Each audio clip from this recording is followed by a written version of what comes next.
Trump চেয়েছিলেন আত্মসমর্পণ, পেলেন পরাজয়। ইতিহাসের সবচেয়ে শক্তিশালী সামরিক জোট, একদিকে যুক্তরাষ্ট্র, ইসরায়েল আর উপসাগরীয় দেশগুলো, অন্যদিকে একা ইরান।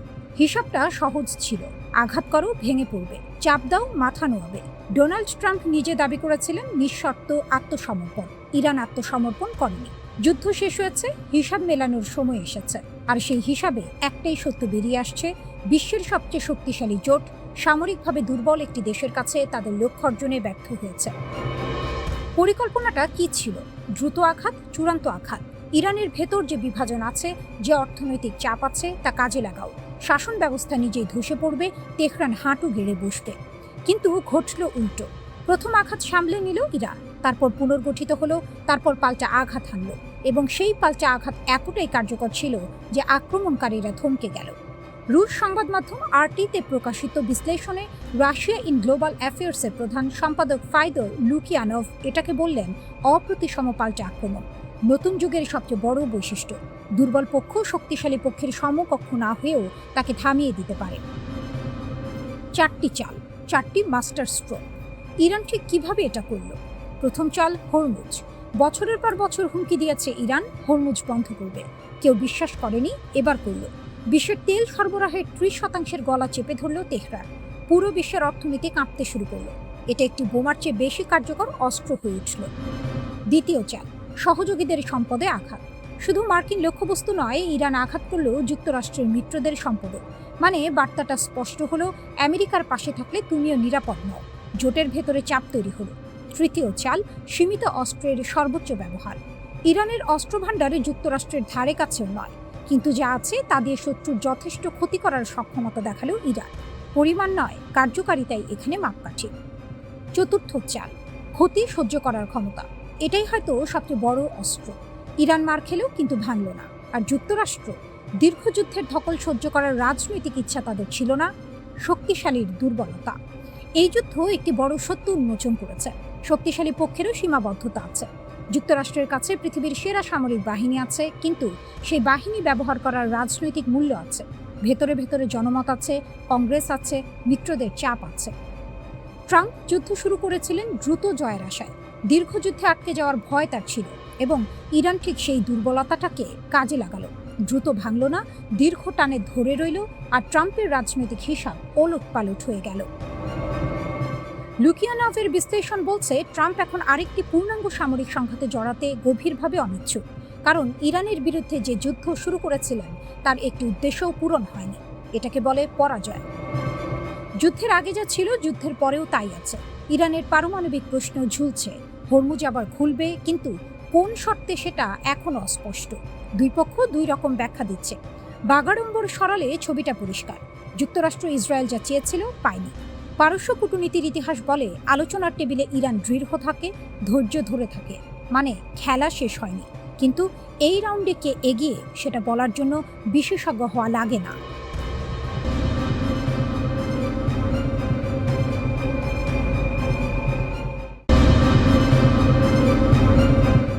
দুই ঘন্টা। ট্রাম্প নিজেই বললেন, ইরানের পারমাণবিক অস্ত্র থাকলে ইসরায়েল 2 ঘন্টাও টিকত না। এই একটি বাক্য বদলে দিয়েছে সব হিসেব। মার্কিন প্রেসিডেন্ট নিজের মুখে স্বীকার করলেন ইরান কতটা শক্তিশালী। আর সেই স্বীকারোক্তির পরদিনই জানা গেল যুক্তরাষ্ট্র তেহরানের সঙ্গে চুক্তি করতে বসেছে। প্রশ্ন একটাই, কে জিতল? 40 দিনের যুদ্ধ, শূন্য সাফল্য। পরিকল্পনা ছিল পরিষ্কার, ইরানের পারমাণবিক স্থাপনা ধ্বংস করো, ইউরেনিয়াম মজুদ শেষ করো, হুমকি চিরতরে মিটিয়ে দাও। 40 দিন চেষ্টা করেছে যুক্তরাষ্ট্র ও ইসরায়েল একসঙ্গে পূর্ণ শক্তিতে, ফল শূন্য। লক্ষ্য পূরণ হয়নি। উল্টো ইরানের সামরিক বাহিনী মধ্যপ্রাচ্যে যুক্তরাষ্ট্রের অন্তত 21টি সামরিক ঘাঁটি ধ্বংস করেছে। 21টি। এটা পরাজয় নয়, এটা বার্তা। ইউরেনিয়াম, 10টি বোমার কাঁচামাল। IAEA বলছে, ইরানের কাছে এখন যে পরিমাণ সমৃদ্ধ ইউরেনিয়াম আছে তা দিয়ে অন্তত 10টি পারমাণবিক অস্ত্র তৈরি সম্ভব। শর্ত একটাই, 60% মাত্রার ইউরেনিয়াম 90% উন্নীত করতে হবে। কতটা সময় লাগবে সেটা করতে? বিশ্লেষকরা বলছেন বেশি নয়। নেতানিয়াহু বলেছিলেন, ইরান পারমাণবিক অস্ত্র বানাতে সফল হলে ইসরায়েলের অস্তিত্ব বিপন্ন, তাই লড়াই চালিয়ে যাওয়ার ঘোষণা দিয়েছিলেন।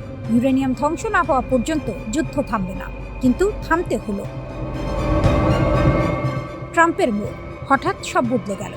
ট্রাম্প বললেন ইরানের সঙ্গে সমঝোতা হবে। 19 জুন জেনেভায় চূড়ান্ত চুক্তি, এবং সঙ্গে যোগ করলেন নেতানিয়াহু একজন কঠিন মানুষ, ইরানের সঙ্গে চুক্তির জন্য ইসরায়েলের কৃতজ্ঞ থাকা উচিত, কারণ ইরানের পারমাণবিক অস্ত্র থাকলে ইসরায়েল 2 ঘন্টাও টিকত না। মার্কিন প্রেসিডেন্টের মুখে এই কথা। ইসরায়েলের জন্য এটা সমর্থন নয়, এটা সতর্কবার্তা। ট্রাম্প ইসরায়েলকে রক্ষা করছেন না, ট্রাম্প আমেরিকার স্বার্থ রক্ষা করছেন। চুক্তিতে কি থাকছে কি থাকছে না, ট্রাম্প জানিয়েছেন নতুন চুক্তি নিশ্চিত করবে ইরান কেবল বেসামরিক কাজে ইউরেনিয়াম সমৃদ্ধ করতে পারবে, সামরিক খাতে নয়। শুনতে বড় মনে হচ্ছে, কিন্তু ফাঁকটা কোথায়? ক্ষেপণাস্ত্র কর্মসূচি। ইরানের মিসাইল তৈরি বন্ধের কোনো শর্ত এই চুক্তিতে নেই বলেই সংবাদ মাধ্যমগুলো জানাচ্ছে। হরমুজ প্রণালীর নিয়ন্ত্রণ নিয়েও আলোচনা হচ্ছে, কিন্তু ক্ষেপণাস্ত্র সেটা বাদ। ইসরায়েল এটা জানে, তাই প্রতিরক্ষামন্ত্রী ইসরায়েল কাটস বললেন, ইরান যাতে ভবিষ্যতে পারমাণবিক অস্ত্র না বানাতে পারে সেজন্য আমরা স্বাধীনভাবে পদক্ষেপ নিতে পারি। অর্থাৎ ইসরায়েল আমেরিকার চুক্তির বাইরে নিজের পথে হাঁটবে, একা। কিন্তু একা পারবে? ইরানের হাতে কি আছে? শুধু ইউরেনিয়াম নয়, ইরানের হাতে আছে হাজার হাজার ব্যালিস্টিক মিসাইল, ড্রোন বহর, প্রক্সি নেটওয়ার্ক, হিজবুল্লাহ, হুতি, ইরাকি মিলিশিয়া এবং হরমুজ ও বাব আল মান্দাব 2 প্রণালীর উপর কৌশলগত নিয়ন্ত্রণ। 40 দিনের যুদ্ধে ইরান ভাঙেনি, বরং পাল্টা আঘাত করেছে, মার্কিন ঘাঁটি ধ্বংস করেছে এবং আলোচনা টেবিলে এসেছে নিজের শক্তি। এটাই ইরানের শক্তি। জেনেভার পর কি? 19 জুন চুক্তি হলে মধ্যপ্রাচ্যে সাময়িক স্থিরতা আসতে পারে, কিন্তু মূল প্রশ্ন থেকে যাচ্ছে। ইরানের ক্ষেপণাস্ত্র থাকছে, ইউরেনিয়াম মজুদ থাকছে, প্রক্সি নেটওয়ার্ক থাকছে, শুধু একটা কাগজে সই হবে। ট্রাম্প চুক্তি ব্যর্থ হলে আবার হামলার হুমকি দিয়েছেন, কিন্তু 40 দিনে যা পারেননি, পরে কিভাবে পারবেন? ইরান সেই হিসাবও জানে। 2 ঘন্টা। ট্রাম্পের মুখ থেকে বেরিয়ে আসা এই দুটো শব্দ আসলে পুরো একটা যুদ্ধের সারাংশ। ইসরায়েল লড়েছে, আমেরিকা লড়েছে, 40 দিন আগুন জ্বলেছে, শেষে টেবিলে বসতে হলো ইরানের শর্তে।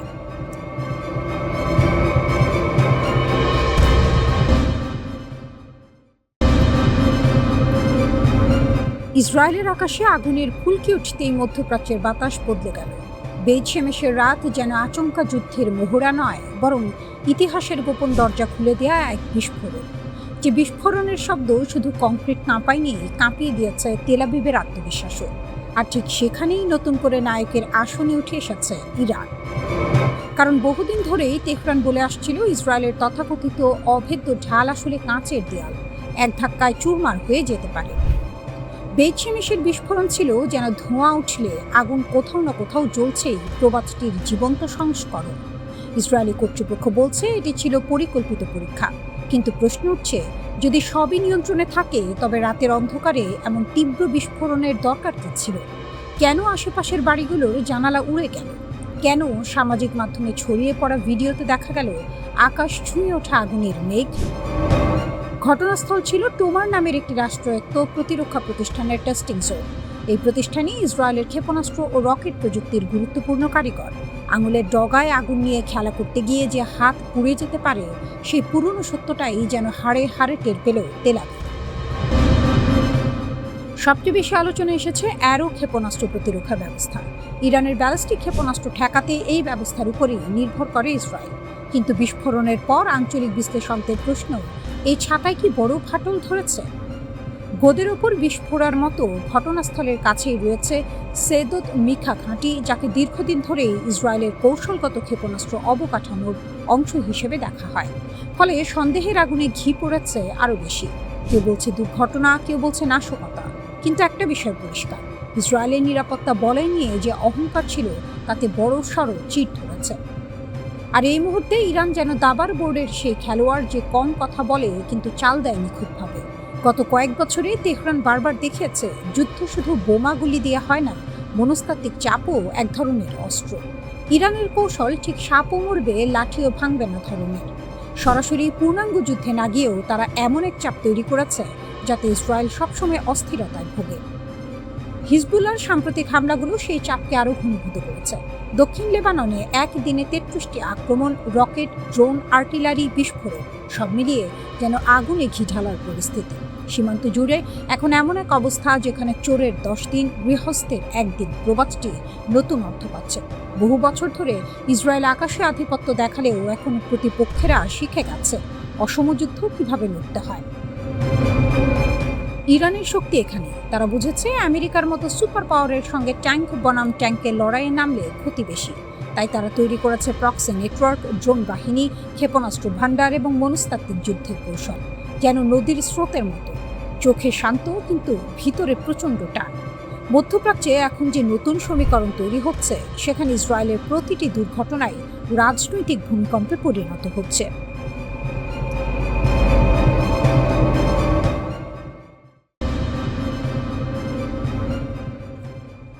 আমেরিকা হামলা করলো, ইসরায়েল হামলা করলো, গোটা পশ্চিমা দুনিয়া ঝাঁপিয়ে পড়ল। তবুও ইরান দাঁড়িয়ে আছে। শুধু দাঁড়িয়ে নেই, মাথা উঁচু করে দাঁড়িয়ে আছে। এই সংঘাতে দুই পক্ষের লক্ষ্য ছিল সম্পূর্ণ আলাদা। যুক্তরাষ্ট্রের জন্য এটা ছিল প্রভাব বিস্তারের খেলা, মধ্যপ্রাচ্যে নিজেদের আধিপত্য টিকিয়ে রাখার লড়াই, এই সাম্রাজ্যের ক্ষমতা প্রদর্শন। আর ইরানের জন্য এটা ছিল টিকে থাকার যুদ্ধ, মর্যাদা নিয়ে বেঁচে থাকার সংগ্রাম, নিজেদের অস্তিত্ব রক্ষার মহাপরীক্ষা। দুটো আলাদা লক্ষ্য, দুটো আলাদা ফলাফল। যুক্তরাষ্ট্র চেয়েছিল ইরানকে নতজানু করতে, পারেনি। ইরান চেয়েছিল মাথা উঁচু রেখেছে। বরং আজ ইরান নিজেকে প্রতিষ্ঠিত করেছে এক নতুন পরাশক্তি হিসেবে। ইতিহাসের এই মোড়টা বুঝতে হলে একটু গভীরে যেতে হবে। প্রথম মাস্টার স্ট্রোক, অসম যুদ্ধের কৌশল। ইরান জানতো সরাসরি যুদ্ধে টেকা সম্ভব নয়। মার্কিন ইসরায়েল যৌথ শক্তির সামনে প্রচলিত কায়দায় লড়াই করা মানে নিশ্চিত পরাজয়। তাই ইরান বেছে নিল ভিন্ন পথ, অসম যুদ্ধের কৌশল। এই কৌশলের মূল মন্ত্র একটাই, প্রতিপক্ষকে হঠাৎ ধ্বংস করতে হবে না, ধীরে ধীরে দুর্বল করে দিলেই চলে। ফোঁটা ফোঁটা জলে পাথর কাটে। ইরান ঠিক সেই কাজটাই করল। প্রতিটি হামলায় বড় ক্ষতি নয়, কিন্তু প্রতিটি হামলায় একটু একটু করে শত্রুর শক্তি ক্ষয়, একটু একটু করে মনোবল ভাঙা, একটু একটু করে বার্তা পাঠানো, ইরানকে শেষ করা যাবে না। এই কৌশলে ইরান বেশ ভালোভাবেই সফল হয়েছে। দ্বিতীয় মাস্টার স্ট্রোক, মোজাইক প্রতিরক্ষা। ইরানের আরেকটি অসাধারণ কৌশলের নাম মোজাইক প্রতিরক্ষা ব্যবস্থা। সাধারণত একটি দেশের প্রতিরক্ষা কাঠামো কেন্দ্রীয়ভাবে নিয়ন্ত্রিত হয়। মাথায় আঘাত করলে পুরো শরীর অসাড় হয়ে যায়, এটাই শত্রুর কৌশল। ইরান এই ফাঁদে পা দেয়নি। সে তার প্রতিরক্ষা কাঠামো পুরো দেশব্যাপী আলাদা আলাদা ব্লকে ছড়িয়ে দিয়েছে। একটা অংশ আক্রান্ত হলেও বাকি অংশ সক্রিয় থাকে। একটা ব্লক ধ্বংস হলেও অন্য ব্লক প্রতিরোধ বজায় রাখে। পুরো ব্যবস্থাটা যেন একটি জীবন্ত মোজাইক চিত্র। একটি টুকরো সরিয়ে নিলেও বাকি ছবি অক্ষুণ্ণ থাকে। সর্বাধুনিক মার্কিন সমরাষ্ট্র ইরানের কিছু স্থাপনা ধ্বংস করতে পেরেছে, কিন্তু ইরানের মূল মনোবলে বিন্দুমাত্র আঁচড় কাটতে পারেনি। তৃতীয় মাস্টার স্ট্রোক, আকাশের নতুন অস্ত্র। ইরান শুধু রক্ষণেই থেমে থাকেনি, আক্রমণেও নেমেছে, এবং সেই আক্রমণ দেখে পুরো বিশ্ব হতবাক। ইরানের ড্রোন আর ক্ষেপণাস্ত্র সক্ষমতা এখন এমন পর্যায়ে পৌঁছেছে যা যে কোনো প্রতিরক্ষা ব্যবস্থাকে ভেদ করে ধ্বংসাত্মক হামলা চালাতে পারে। মধ্যপ্রাচ্যে মার্কিন লক্ষ্যবস্তু আর ইসরায়েলি বিভিন্ন স্থাপনায় একের পর এক আঘাত হেনাচ্ছে ইরান।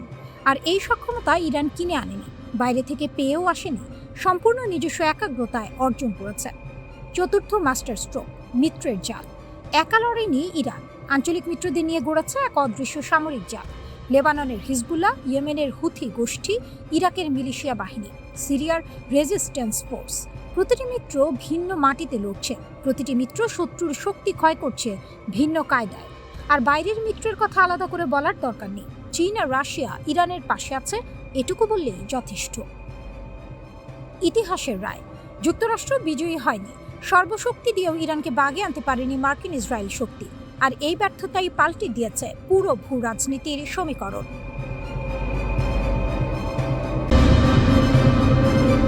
মধ্যপ্রাচ্যের আকাশে আবারও জমছে কালো মেঘ, কিন্তু এবার ঝড়টা যেন অন্যরকম, নিঃশব্দ, অদৃশ্য আর অনেক বেশি হিসেবে। প্রশ্নটা এখন সরাসরি, ইরান কি নতুন সশস্ত্র ফ্রন্ট খুলে এমন এক খেলা শুরু করতে যাচ্ছে যেখানে প্রতিপক্ষ বুঝে ওঠার আগেই ঘায়েল হয়ে যাবে? তেহরান যেন দাবার বোর্ড সাজিয়ে ফেলেছে। গুটি নড়ছে ধীরে, কিন্তু লক্ষ্য সরাসরি রাজা। ইয়েমেনের হুথিদের একটা সময়ে অনেকেই স্থানীয় বিদ্রোহী ভেবেছিল, কিন্তু সময় প্রমাণ করেছে সেই ছোট আগুনই আজ আঞ্চলিক শক্তির বিরুদ্ধে বড় চ্যালেঞ্জ। এখন প্রশ্ন উঠছে, ইরান কি ঠিক সেই পথেই হাঁটছে? নতুন আরেকটি প্রক্সি শক্তি, নতুন এক অদৃশ্য বাহিনী? যুক্তরাষ্ট্র আর ইসরায়েল যেখানে সরাসরি শক্তি প্রদর্শনে বিশ্বাসী, ইরান সেখানে খেলছে দীর্ঘমেয়াদী খেলা। তারা জানে একটি সরাসরি যুদ্ধ মানে শুধু অস্ত্রের লড়াই না, বরং অর্থনীতি, কূটনীতি আর জনমতের লড়াইও। তাই তারা বেছে নিয়েছে অন্য রাস্তা। ব্রিগেডিয়ার জেনারেল মোহাম্মদ আকরাম ইনিয়া সরাসরি বলেছেন, নতুন ফ্রন্ট, নতুন অস্ত্র, নতুন কৌশল। এই তিনটি শব্দই এখন পুরো অঞ্চলের জন্য অ্যালার্ম বেল। কিন্তু এই নতুন বলতে আসলে কি বোঝাচ্ছে তেহরান? প্রথমত, প্রক্সি নেটওয়ার্কের বিস্তার।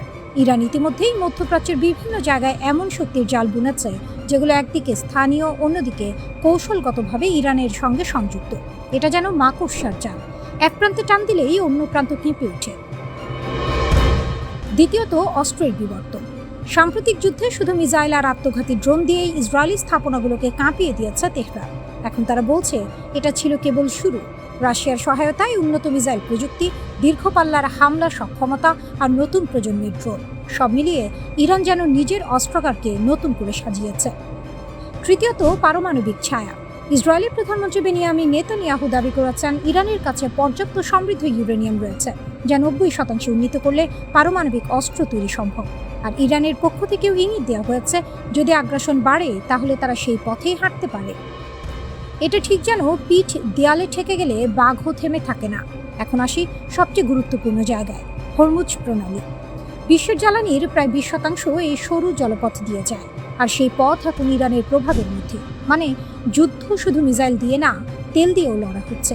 যুক্তরাষ্ট্র এই সংকটের সমাধান খুঁজতে চীনের দ্বারস্থ হয়েছিল, কিন্তু ফল খালি হাতে ফেরা। এটা যেন ঢাকঢোল পিটিয়ে যাওয়া আর নিঃশব্দে ফিরে আসা। এই ব্যর্থতা যুক্তরাষ্ট্রের কৌশলগত দুর্বলতাকে এই সামনে এনে দিয়েছে। অন্যদিকে ইরান সময়টাকে কাজে লাগিয়েছে নিখুঁতভাবে। যুদ্ধবিরতির সময়টাকে তারা ব্যবহার করেছে পুনর্গঠনের জন্য। নতুন কৌশল, নতুন পরিকল্পনা, নতুন প্রস্তুতি। এখন তারা শুধু প্রতিরোধ করছে না, তারা প্রস্তুত আক্রমণের জন্য। মার্কিন গোয়েন্দা রিপোর্ট বলছে ইরান মধ্যপ্রাচ্য জুড়ে যুক্তরাষ্ট্রের সামরিক ঘাঁটিগুলোকে ঘিরে এক নতুন জাল তৈরি করেছে। মানে যুদ্ধ শুরু হলে সেটা হবে চারদিক থেকে চাপের খেলা। ইরান একা লড়বে না, তার নেটওয়ার্কে হবে আসল শক্তি। আর এই জায়গাতেই বদলে যাচ্ছে খেলার নিয়ম। আগে যুদ্ধ মানে ছিল দুই দেশের সেনাবাহিনীর মুখোমুখি সংঘর্ষ। এখন যুদ্ধ মানে একটি দেশের বিরুদ্ধে একাধিক অদৃশ্য শক্তির একযোগে আঘাত। এই নতুন বাস্তবতায় ইসরায়েল আর যুক্তরাষ্ট্রের জন্য চ্যালেঞ্জ অনেক বড়। 40 দিনের যুদ্ধ করলে, বোমা ফেললে, তারপরও যে দেশ মাথা তোলে সে দেশকে শেষ বলা যায় না। ইরান এখন ঠিক সেই জায়গায় দাঁড়িয়ে। একদিকে ট্রাম্পের ট্রুথ সোশ্যালে যুদ্ধংদেহী পোস্ট, অন্যদিকে পেন্টাগনের অপারেশন এপিক ফিউরি 2 এর পরিকল্পনার গুঞ্জন। তবু তেহরান টলেনি, মাথা নোয়নি, বরং পাল্টা বার্তা দিয়েছে। হুমকির ভাষায় কথা বললে জবাব পাবে, সম্মানের ভাষায় কথা বললে সম্মান পাবে। ইরানের পররাষ্ট্রমন্ত্রী আব্বাস আরাকচি ব্রিক্স সম্মেলনে দাঁড়িয়ে যা বললেন সেটা কূটনৈতিক ভাষণ নয়, সেটা পোড়া মাটি থেকে উঠে আসা আওয়াজ। তিনি বলেছেন আমেরিকার হুমকি নতুন নয়, দশকের পর দশক ধরে এই ভয় দেখানো চলছে, কিন্তু ফলাফল কি? শূন্য। 40 দিনের যুদ্ধে যা পেয়েছে তার চেয়ে বেশি পাবে না। ইরান চাপে বাঁকে না, এটা তারা দেখেছে, অভিজ্ঞতা নিয়েছে। এই কথাগুলো ফাঁকা আস্ফালন নয়, পেছনে আছে একটি সামরিক বাস্তবতা যা ওয়াশিংটন ও তেল আবিবের ঘুম কেড়েছে।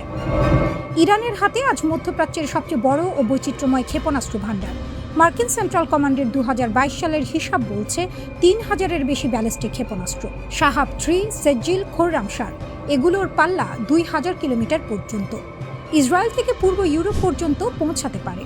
আর এখন ইরানি গণমাধ্যম থেকে আসছে আরও শীতল সংবাদ। 500টি আন্তঃমহাদেশীয় ব্যালিস্টিক ক্ষেপণাস্ত্র বা ICBM প্রস্তুত করা হচ্ছে। নিউ ইয়র্ক, ওয়াশিংটন ডিসি, এই শহরগুলোর নাম উঠছে সম্ভাব্য লক্ষ্যবস্তু হিসেবে। আলাদাভাবে গুঞ্জন উঠেছে উত্তর কোরিয়ার হোয়াসং 15 ক্ষেপণাস্ত্রের প্রযুক্তি ইরানে পৌঁছেছে, যে ক্ষেপণাস্ত্রের পাল্লা প্রায় 13,000 কিলোমিটার, আমেরিকার মূল ভূখণ্ড পর্যন্ত। নিশ্চিত প্রমাণ এখনো নেই, কিন্তু পশ্চিমে উদ্বেগে ঢেউ উঠেছে।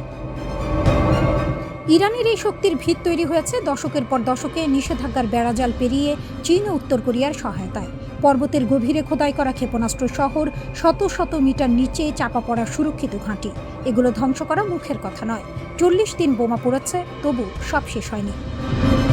অন্যদিকে ট্রাম্প সোশ্যাল মিডিয়ায় যুদ্ধ জাহাজের ছবি পোস্ট করেছেন, মানে ঝড়ের আগের নীরবতা। পেন্টাগন নাকি 3টি পরিকল্পনা নিয়ে ভাবছে। একটিতে ইরানের সামরিক ঘাঁটি ও অবকাঠামোয় তীব্র হামলা, দ্বিতীয়টিতে বিশেষ বাহিনী পাঠিয়ে ভূগর্ভস্থ পারমাণবিক স্থাপনা সুরক্ষিত করা, আর তৃতীয়টিতে হক দ্বীপ দখল, ইরানের তেল রপ্তানির প্রাণকেন্দ্র।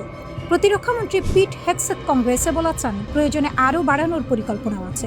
কি পরিকল্পনা খুলে বলেননি, কিন্তু আলোচনার টেবিলে সব থমকে আছে। পরোক্ষ আলোচনা চলছে, কিন্তু দুই পক্ষই একে অপরের দাবিকে অবাস্তব বলে উড়িয়ে দিচ্ছে।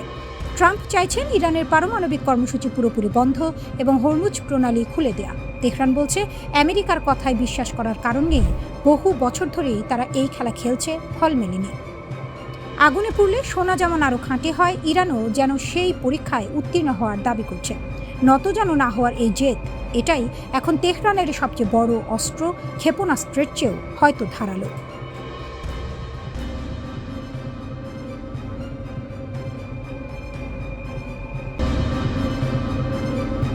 অহংকারের পতন হয় নীরবে, বোমার শব্দে নয়, বরং সেই মুহূর্তে যখন বন্ধুরা মুখ ফিরিয়ে নেয়, প্রতিবেশীরা দরজা বন্ধ করে, আর শত্রু টের পায় যে সোনার খাঁচার পাখিটা আসলে একাই আছে। সংযুক্ত আরব আমিরাত ঠিক সেই মুহূর্তটা পার করছে, আর ইরান দূর থেকে দেখছে এবং হাসছে। মাত্র 50 বছর আগে মরুভূমির এক টুকরো রাজ্য, তেল এলো, পয়সা এলো, আর তার সাথে এলো উচ্চাকাঙ্ক্ষা। শেখ মোহাম্মদ বিন জায়েদের নেতৃত্বে আমিরাত নিজেকে গড়ে তুলল অন্যভাবে। শুধু তেলের উপর বসে থাকেনি, বরং বিশ্ব বাণিজ্যের কেন্দ্র বানিয়েছে, বন্দর বানিয়েছে, সার্বভৌম তহবিল ঝেলেছে বিশ্বের নানা প্রান্তে। ইয়েমেনে প্রক্সি যুদ্ধ, সুদানে প্রভাব বিস্তার, আফ্রিকায় ঘাঁটি। ছোট দেশ কিন্তু লম্বা হাত। মার্কিন সামরিক কর্মকর্তারা আদর করে নাম দিয়েছিলেন লিটল স্পার্টা। প্রাচীন গ্রিসের যুদ্ধবাজ নগর রাষ্ট্রের সাথে তুলনা, ছোট কিন্তু ভয়ঙ্কর। কম সংখ্যক মানুষ, বিশাল সামরিক খরচ, আধুনিক অস্ত্র। আবুধাবি এই তকমাটা গায়ে মেখে গর্বিত হয়েছিল, কিন্তু গর্বের বাড়াভাতে ইরান ছাই দিয়েছে। ইরানের একটি সিদ্ধান্ত, আমিরাতের বহু প্রশ্ন। ইরানের ইসলামিক গার্ড যখন উপসাগরীয় অঞ্চলের অবকাঠামোতে একের পর এক আঘাত করেছে, আমিরাত তখন বুঝতে পেরেছে তার সব হিসাব ভুল ছিল। বিশ্বের বড় বড় বিনিয়োগকারীরা আছে দুবাইতে, আন্তর্জাতিক বীমা কোম্পানি, প্রবাসী কর্মী, লজিস্টিক্স হাব, সবকিছু নিয়ে আমিরাত নিজেকে নিরাপদ বন্দর হিসেবে বিক্রি করেছিল। ইরান সেই নিরাপদ বন্দরেই ঢিল ছুঁড়েছে। বার্তাটা সরল, তোমার সম্পদই তোমার দুর্বলতা। বিনিয়োগকারীরা ভয় পেলে, বীমা কোম্পানি ঝুঁকি বাড়ালে, প্রবাসীরা চলে গেলে আমিরাতের চকচকে খরচটা থাকবে, ভেতরটা ফাঁকা হয়ে যাবে। এটাই ইরানের কৌশল, সরাসরি যুদ্ধ নয়, বরং অনিশ্চয়তা তৈরি করা। ভয়টাই হাতিয়ার। বন্ধুরা গেল কোথায়? আমিরাত সবচেয়ে বড় ধাক্কা খেয়েছে মিত্রদের কাছ থেকে। রাশিয়া থেকে বিলিয়ন ডলার বিনিয়োগ এসেছে আমিরাতে। যুদ্ধ নিষেধাজ্ঞায় পড়া রুশ ধনকুবেরা দুবাইতে আশ্রয় নিয়েছেন, কিন্তু সংকটের সময়ে মস্কো সামরিক সহায়তা দেয়নি। চীন উদ্বেগ প্রকাশ করে চুপ করে গেছে, আর ওয়াশিংটন মৌখিক আশ্বাস দিয়েছে, কিন্তু ইরানকে কার্যকরভাবে ঠেকানোর কোনো পদক্ষেপ নেয়নি। আমিরাতের প্রেসিডেন্টের উপদেষ্টা আনোয়ার গার্গাস সোশ্যাল মিডিয়ায় ক্ষোভ উগরে দিয়েছেন। দীর্ঘদিনের বন্ধুরা চরম সংকটে পাশে না দাঁড়িয়ে মধ্যস্থতাকারী সেজেছে। এই একটি পোস্টেই বলে দেয় আমিরাত কতটা একা। মোহাম্মদ বিন জায়েদ প্রতিবেশীদের ডাকলেন যৌথ সামরিক অভিযানে। সৌদি আরব এলো না, কাতার এলো না, ওমান মধ্যস্থতার পথ বেছে নিল। যে প্রতিবেশীদের আমিরাত একসময় নিজের ছায়ায় রাখতে চেয়েছিল, তারাই আজ মুখ ঘুরিয়ে দিল। বিপদের বন্ধুই আসল বন্ধু। আমিরাত সেই পরীক্ষায় একেবারে শূন্য পেল। ইরানের সহনশীলতা, আমিরাতের সীমাবদ্ধতা। আমিরাত পাল্টা হামলা করেছে, ইরানের ভেতরে বিমান হামলা চালিয়েছে, কিন্তু শক্তির ভারসাম্য ফেরেনি। কারণটা বোঝা কঠিন নয়। ইরান যুদ্ধের ক্ষয়ক্ষতি সহ্য করতে পারে অনেক বেশি। বহু দশক ধরে নিষেধাজ্ঞার মধ্যে বেঁচে থেকে, অভাবের সাথে সংসার করে ইরান একটি কঠিন মনোবল তৈরি করেছে। আমিরাতের আধুনিক যুদ্ধ বিমান আছে, প্রশিক্ষিত সেনা আছে, কিন্তু নাগরিকদের কষ্ট সহ্য করানোর রাজনৈতিক সক্ষমতা নেই। দুবাইয়ের ঝকঝকে জীবনযাত্রায় অভ্যস্ত মানুষ দীর্ঘস্থায়ী যুদ্ধের মানসিক প্রস্তুতি রাখে না। ইরান এই পার্থক্যটা জানে, তাই সে ভয়ের যুদ্ধ খেলছে। আমিরাতকে ক্লান্ত করো, অনিশ্চিত করো, একা করো।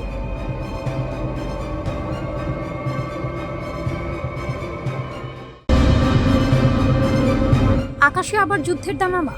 ইরানকে এবার ইউরোপ পর্যন্ত লড়াই টেনে নিয়ে যাচ্ছে। যুদ্ধের মেঘ কখনো থামে না, কখনো শুধু দিক বদলায়, আর সেই মেঘই এখন ঘন হচ্ছে ইউরোপের আকাশে। মধ্যপ্রাচ্যের আগুন কি এবার ইউরোপের দরজায় এসে কড়া নাড়ছে? ব্রাসেলস যখন হিসাব করছে আতঙ্কের, তখন তেহরান দাঁড়িয়ে আছে এক অদৃশ্য কিন্তু ভয়ঙ্কর আত্মবিশ্বাসে। ইতিহাসের পাতায় নতুন প্রশ্ন, ইরান কি এবার যুদ্ধকে সীমান্তের বাইরে নিয়ে যেতে প্রস্তুত? একদিকে যুক্তরাষ্ট্রের প্রেসিডেন্ট ডোনাল্ড ট্রাম্পের ইরান যুদ্ধ পুনরায় শুরুর ইঙ্গিত, অন্যদিকে ইউরোপীয় ইউনিয়নের ভেতরে বাড়তে থাকা অস্বস্তি। সব মিলিয়ে যেন কূটনীতিক টেবিল উল্টে পড়ার উপক্রম। ইউরোপীয় কর্মকর্তারা এখন প্রকাশ্যে স্বীকার করছেন ইরানের বিপ্লবী গার্ড বাহিনী এর নেটওয়ার্ক নাকি ইউরোপ জুড়ে সক্রিয়। আর এই স্বীকারোক্তি ব্রাসেলসকে ঠেলে দিয়েছে এক অজানা দুশ্চিন্তার গহ্বরে। ইউরোপীয় পার্লামেন্টে আলোচনার সময় আইন প্রণেতা হান্না নিউম্যান সতর্ক করেন, ইরানের স্লিপার নেটওয়ার্ক এখনও পুরোপুরি ভাঙা হয়নি। তার ভাষায়, ঝড় থেমে যায়নি, শুধু দিগন্তে অপেক্ষা করছে। এই মন্তব্যের পর থেকেই ইউরোপের নিরাপত্তা মহলে শুরু হয় নতুন চাপা উত্তেজনা, কারণ ইরানকে এখন আর শুধু মধ্যপ্রাচ্যের শক্তি হিসেবে দেখা হচ্ছে না, বরং এক এক্সট্রা রিজিওনাল রিয়ালিটি হিসেবে। জার্মানির অভ্যন্তরীণ গোয়েন্দা সংস্থা পর্যন্ত সতর্ক করেছে, যুদ্ধ পরিস্থিতি আরও বাড়লে ইরান ইউরোপে তাদের কার্যক্রম আরও বিস্তৃত করতে পারে, বিশেষ করে ইহুদি ও ইসরায়েলি প্রতিষ্ঠান এবং ইরানি বিরোধীদের লক্ষ্যবস্তু হওয়ার ঝুঁকি নিয়ে তারা উদ্বেগ প্রকাশ করেছে। এখানেই প্রশ্ন ওঠে, ইরান কি সত্যিই আগুন নিয়ে খেলছে, নাকি তারা শুধু প্রতিরোধের ভাষা বলছে? তেহরানের পক্ষ থেকে আসা বার্তা অবশ্য একেবারে স্পষ্ট, এবং তাতে কোনো দ্বিধা নেই। ইরানের বিপ্লবী গার্ড বাহিনী হুঁশিয়ারি দিয়ে বলেছে, যদি আবারও আক্রমণ শুরু হয় তাহলে এই যুদ্ধ আর মধ্যপ্রাচ্যে সীমাবদ্ধ থাকবে না, বরং তা ছড়িয়ে পড়বে তার বাইরেও। একটি বাক্যে তারা যেন পুরো কূটনৈতিক মানচিত্র উল্টে দিয়েছে। যুদ্ধকে আমরা এবার আঞ্চলিক রাখবো না। এই কথার মধ্যে লুকিয়ে আছে এক কঠিন বার্তা। ইরান যেন বলছে, যুদ্ধ যদি দরজায় আসে তাহলে আমরা তাকে শুধু দরজায় থামাবো না। ইউরোপ যখন এই বক্তব্য নিয়ে বিশ্লেষণ করছে, তখন ট্রাম্প প্রশাসনের যুদ্ধ পরিকল্পনা নিয়েও নতুন ধোঁয়াশা তৈরি হয়েছে। একাধিক প্রতিবেদনে বলা হচ্ছে, ইরানের বিরুদ্ধে সামরিক অভিযান শুরু করার পরিকল্পনা থাকলেও তা শেষ মুহূর্তে স্থগিত করা হয়। আর এই স্থগিতাদেশের পেছনে মূল কারণ সম্ভাব্য ভয়ঙ্কর প্রতিক্রিয়া। মধ্যপ্রাচ্যের জ্বালানি অবকাঠামো, উপসাগরীয় স্থিতিশীলতা সবকিছুই এক বিস্ফোরক পরিস্থিতির দিকে যেতে পারে, আর সেই বিস্ফোরণের কেন্দ্রবিন্দুতে থাকত ইরানের পাল্টা আঘাত। ইরান অবশ্য এই পুরো পরিস্থিতিকে দেখছে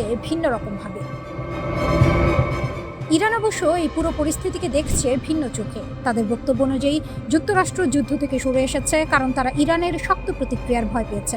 ইরানের এই আইন প্রণেতা স্পষ্ট ভাষায় বলেন, শক্তিই একমাত্র ভাষা যা ওয়াশিংটন বোঝে, আর সেই ভাষায় ইরান কথা বলার জন্য প্রস্তুত। ইউরোপের ভেতরে এখন দ্বিধা, একদিকে নিরাপত্তার আশঙ্কা, অন্যদিকে রাজনৈতিক বাস্তবতা। ইরানকে থামাতে গিয়ে কি নতুন যুদ্ধের দরজা খুলে যাবে?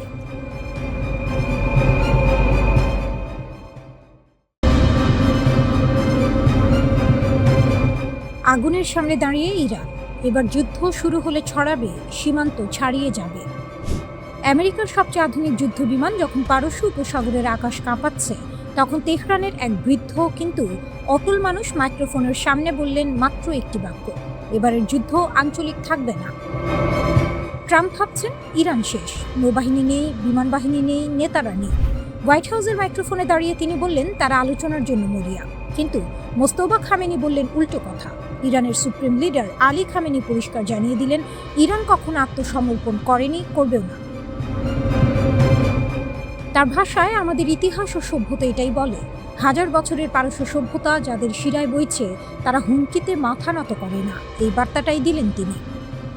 হরমুজ প্রণালী, এই সরু জলপথ দিয়ে প্রতিদিন যায় পৃথিবীর প্রায় 20% তেল ও গ্যাস। সৌদি আরব, সংযুক্ত আরব আমিরাত, কুয়েত, ইরাক, সবার তেল এই পথে বের হয়। ইরান বহু আগেই ঠিক করে রেখেছে, যুদ্ধ হলে এই গলা টিপে ধরবে সে। হরমুজ বন্ধ মানে বিশ্বের তেলের দাম রাতারাতি আকাশ ছুঁবে। ইউরোপ, এশিয়া, আমেরিকা কেউ বাদ যাবে না। পেট্রোলের দাম চড়বে, মালবাহী জাহাজ থামবে, অর্থনীতি টলমল করবে। এটাই ইরানের সবচেয়ে বড় অস্ত্র। যুদ্ধ করতে হয় না, শুধু একটি প্রণালীর মুখ আটকে দিতে হয়। আর এই কারণেই ট্রাম্পের উপসাগরীয় মিত্ররা রাতের ঘুম হারিয়েছেন। ইউরেনিয়াম যে তাস ছাড়বে না তেহরান। আলোচনা টেবিলে ট্রাম্প চাইছেন একটাই জিনিস, ইরানের সমৃদ্ধ ইউরেনিয়ামের মজুদ। ওয়াশিংটনের দাবি, এই মজুদ থাকলেই পরমাণু অস্ত্র তৈরির পথ খোলা থাকে। কিন্তু তেহরান বলছে না। ইরানের হিসেব সহজ, এই মজুদ তাদের শেষ দর কষাকষির হাতিয়ার। এটা ছেড়ে দিলে টেবিলে আর কিছুই থাকবে না। তাই তারা বাজি ধরেছে সময়ের উপর। ট্রাম্প কি সত্যিই আরেকটি দীর্ঘ যুদ্ধে ঝুঁকি নেবেন? সেই যুদ্ধ যেটায় সৌদি আরবের তেলক্ষেত্র পুড়বে, দুবাইয়ের আকাশচুম্বী ভবনে কাঁপন ধরবে। 1980 থেকে 88 সালের ইরাক যুদ্ধে 8 বছর ধরে লক্ষাধিক মানুষ মারা গেছে। ইরাক জিততে পারেনি, সাদ্দামের পেছনে পশ্চিমা মদদ ছিল, তবু ইরান ভাঙেনি। এই জাতির হাড়ে হাড়ে মিশে আছে প্রতিরোধের সংস্কৃতি। হাজার বছরের পারস্য সাম্রাজ্যের উত্তরসূরিরা এত সহজে মাথা নোয়ায় না। খামেনি যখন বললেন যুদ্ধ ট্রান্স রিজিওনাল হবে, তখন কূটনৈতিক মহলে একটাই প্রশ্ন উঠল, তিনি ঠিক কি বোঝাতে চাইলেন? হিজবুল্লাহ লেবাননে, হামাস গাজায়, হুথিরা ইয়েমেনে, ইরাক ও সিরিয়ায় ইরান সমর্থিত মিলিশিয়া, এরা সবাই ইরানের তৈরি করা একটি জাল প্রতিরোধের লক্ষ্য। একটা দেশে আঘাত লাগলে পুরো জাল কাঁপে। তার মানে যুদ্ধ শুধু ইরানে সীমাবদ্ধ থাকবে না। ইসরায়েলের রকেট পড়বে, উপসাগরীয় দেশে ড্রোন হামলা হবে, লোহিত সাগরে জাহাজ আটকাবে হুথিরা, বিশ্বের সরবরাহ শৃঙ্খল আরও একবার ঢলে উঠবে। এই চিত্র আঁকলেই বোঝা যায় কেন ট্রাম্পের উপসাগরীয় মিত্ররা চাইছেন আলোচনা, যুদ্ধ নয়। ট্রাম্প জিতেছেন কিছু, খামেনিও হারেননি সব। ইরানের সামরিক শক্তি কমেছে, কিন্তু তাদের কৌশলগত অবস্থান এখনো শক্ত।